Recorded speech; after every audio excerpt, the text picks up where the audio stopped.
Hi everyone. I'm really sorry I couldn't make it today, but I hope you'll still enjoy my presentation on multidimensional image processing in medical imaging.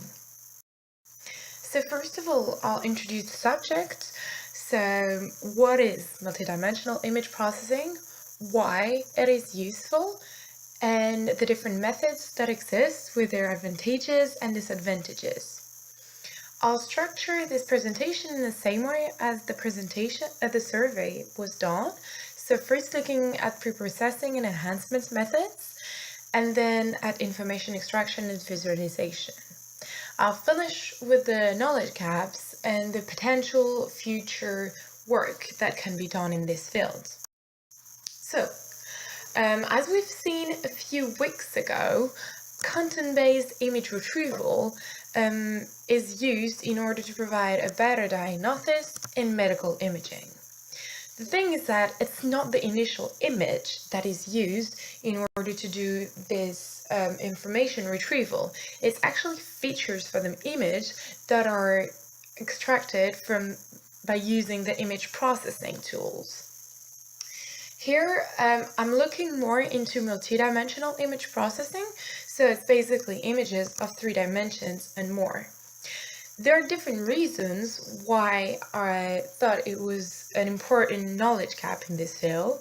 First of all, scanners are extracting images in 3D or more, and by using all of this information, it might lead to better diagnosis. Once again, very important. So, what is more than 3 dimensions, you might ask yourself? Well, typically, some scanners take 5D images. So 3 dimensions are concerning the volume, and 2 dimensions are for time. So one is according to the beating rhythm, and the other one for the breathing rhythm. So if you're taking the scanner of the heart.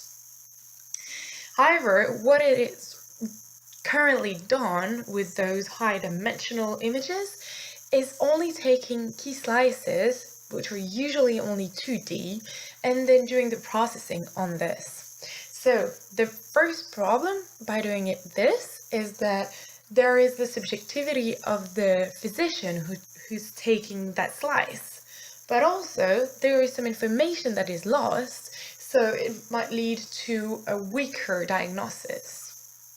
That's why I want you to see that using multidimensional image is a strong tool for the future.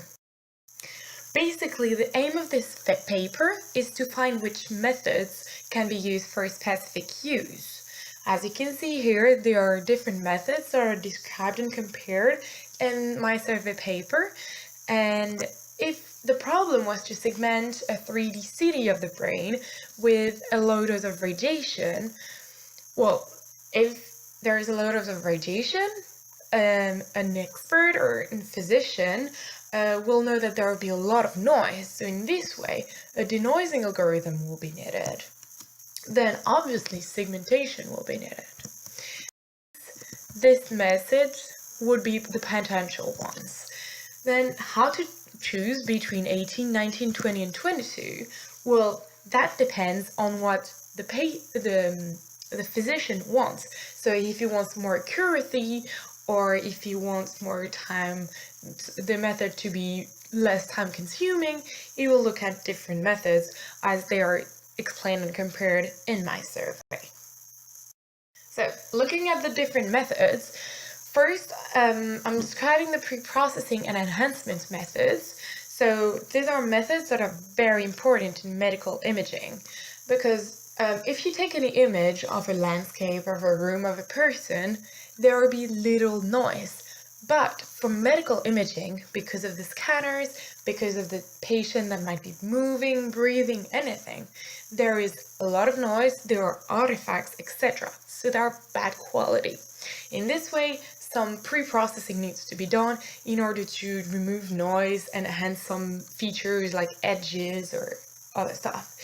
So those are low processing methods, so they are fairly easy and they are easily scalable to higher dimension. For example, concerning filtering, well, I guess here everyone knows the formulas in discrete domain for filtering in 1D or 2D. This is simply the one in 3D, and it gets as easy for a higher dimension. There are just more sums. It is true that then, by scaling up to higher dimensions, the time complexity will increase. But as it is explained in this paper, a lot of research is currently being done in order to improve the algorithms by using GPUs and by parallelizing as much as possible. We can see how useful it is with denoising filters. For example, on the left, we can see images with noise, and on the right, we can see that there is less noise, especially here or here. So there are strong methods, they are compared to see which ones are best according to the input images. Then, once the images are, let's say, good enough, information extraction and visualization is very important. So to extract information, it's possible to segment the image, reconstruct it, registrate it, and then there is visualization. In this survey and in this presentation, I will not be focusing on visualization because it's nearly always recasting that is used, and it's already a high-dimensional method, so there is no need to scale it up. And this is why it's not the aim of this paper, so we're not focusing on this. So concerning image segmentation, different methods are explained, such as thresholding, region growing, level set segmentation, and others. In the example below, we can see an image segmentation of a brain by using level set segmentation. So the user first chooses a region, and iteratively the region is growing in order to fit into the brain or the organ that is the segment. The problem with this method is that, again, the subjectivity of the physician might become a problem.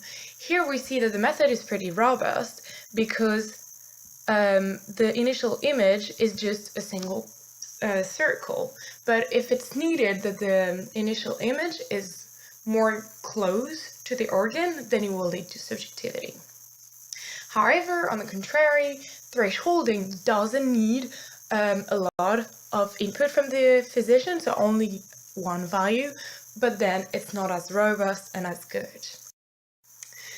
There is also image reconstruction. So according to different 2D images, as we can see here, we reconstruct a 3D model.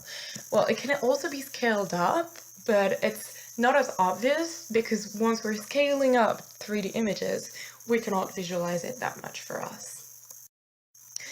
And finally, image registration. So from a target image, we have an input image and we want to make it look more like it, as we can see here. So using rotation, translation, scaling, etc. Well, this is an example in 2D.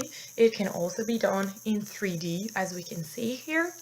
And the different methods are explained to see how it can be possible to register from example from X-ray to ultrasound images that are not of the same dimensions, etc. So there is a big comparison as to which one should be used and what are the best.